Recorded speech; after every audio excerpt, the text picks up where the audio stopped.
Атым Болат, тұрған қалам Алматы, жасым қазір 77-де, осы препарат ішіп атқаныма бір айдай болып болды. Енді менің ауыратын жеріме басым, жүрегім, асқазаным деген жерлер ауыратын. Ана қан қысымы дейді, қан қысымы бірде жоғары, бірде төмен. Кейде содан кейін барып ана жүрек қағатын, қан қысымы жүгіргеннен кейін. Енді осы тамақ дейді, осы тамақты ішкенде бері қазір басымда түзеліп қалды.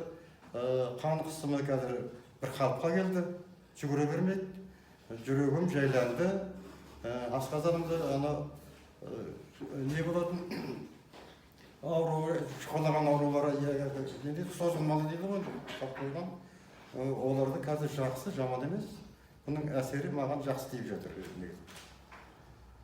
Негізгі мамандардың айтқаны, сіз суды жақсы ішуіңіз керек деген. Сол мамандардың айтқан мен жаңағы берген кеңестерін бұлжытпай орындап жатырмын, суды жақсы ішемін. Егер де мысалы кейде мынау асқазанға әсер еткенде қышыл көбеюі мүмкін. Содан барып асқазанды ауыртуы мүмкін. Бірақ сол кезде суды ішіп отыру керек.